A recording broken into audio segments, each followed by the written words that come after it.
नमस्कार दोस्तों, स्वागत है आपका हमारे चैनल पर। मुंबई भारत का आर्थिक दिल, सपनों का शहर और 24/7 जगने वाली नगरी। लेकिन आज ये शहर रुक सा गया है। लगातार हो रही मूसलाधार बारिश और समुद्र में उठता चक्रवाती तूफान इस शहर की रफ्तार को थाम चुका है। गेटवे ऑफ इंडिया और मरीन ड्राइव पर समुद्र की ऊंची ऊंची लहरें टकरा रही हैं। मरीन ड्राइव पर खड़े लोग अचानक आई तेज लहरों से भीग गए। जहां आमतौर पर लोग शाम को सैर करने आते हैं, वही जगह अब डर और खौफ का मंजर पेश कर रही है। दोस्तों, मौसम विभाग ने साफ चेतावनी दी है। अगले 2 दिन और भी खतरनाक हो सकते हैं। भारी बारिश, तेज हवाएं और तूफानी लहरें मिलकर मुंबई को चुनौती दे रही हैं। इस बारिश का असर सड़कों पर साफ दिख रहा है। कई गाड़ियां पानी में बह गईं, एक बस पलट गई। वीडियो और तस्वीरों में गाड़ियां आधी से ज्यादा पानी में डूबी नजर आ रही हैं। निचले इलाकों में रहने वाले लोगों के घरों में पानी भर गया है। लोगों ने अपने जरूरी सामान को ऊपरी मंजिल पर पहुंचाने की कोशिश की, लेकिन पानी का दबाव इतना है कि घर के दरवाजे तक डूब चुके हैं। सड़कों पर जलजमाव की वजह से लोगों का निकलना मुश्किल हो गया है। स्कूल कॉलेज बंद कर दिए गए हैं। ऑफिस जाने वालों को घंटों जाम में फंसना पड़ा। कई हॉस्पिटल तक पहुंचना भी लोगों के लिए चुनौती बन गया। एम्बुलेंस पानी में फंसी और मरीज को देर से इलाज मिल पाया। मुंबई की लाइफलाइन लोकल ट्रेन भी पटरी पर फंसी हुई है। कई घंटों तक यात्री प्लेटफॉर्म पर रुके रहे। ट्रेनें धीमी रफ्तार से चल रही हैं, कई रूट्स पर पूरी तरह बंद। ऑटो टैक्सी वालों ने भी हाथ खड़े कर दिए क्योंकि गाड़ियां पानी में चल ही नहीं पा रही। एयरपोर्ट पर भी हालात बिगड़ गए हैं। भारी बारिश और हवाओं की वजह से कई फ्लाइट्स कैंसिल हो गईं। कई फ्लाइट्स को दूसरे शहरों की ओर डाइवर्ट कर दिया गया। यात्री एयरपोर्ट पर फंसे हुए हैं। महाराष्ट्र के मुख्यमंत्री ने लोगों के लिए एडवाइजरी जारी की है। उन्होंने कहा है कि लोग घर से बाहर न निकलें, जरूरी सामान इकट्ठा कर लें और प्रशासन के आदेशों का पालन करें। बीएमसी, पुलिस और एनडीआरएफ की टीमें लगातार बचाव कार्य में लगी हुई हैं। कई इलाकों में नाव और ट्रक से लोगों को सुरक्षित जगहों पर पहुंचाया जा रहा है। मरीन ड्राइव पर समंदर का नज़ारा सबसे खतरनाक है। लहरें इतनी ऊंची उठ रही हैं कि सड़कों तक पानी पहुंच रहा है।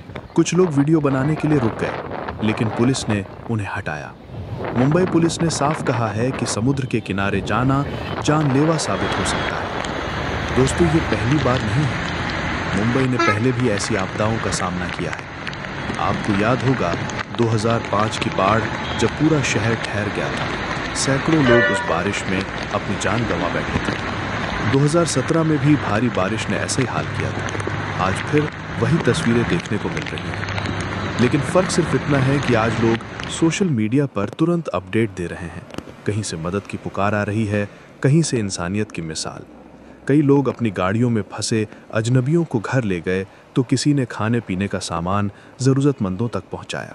यही मुंबई की पहचान है, मुश्किल वक्त में भी एक दूसरे का साथ देना।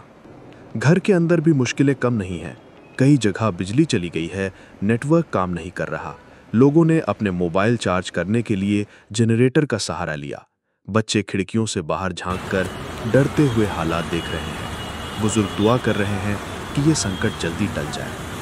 दोस्तों, आने वाले 48 घंटे बेहद अहम हैं। अगर आप मुंबई में रहते हैं तो सतर्क रहें, पानी भरे इलाकों से बचें, घर के इलेक्ट्रिक उपकरण बंद रखें, बच्चों और बुजुर्गों को सुरक्षित जगह पर रखें। आपात स्थिति में बीएमसी और एनडीआरएफ के हेल्पलाइन नंबर पर तुरंत संपर्क करें। ये बारिश और तूफान हमें एक सीख भी देते हैं कि प्रकृति के सामने इंसान कितना छोटा है।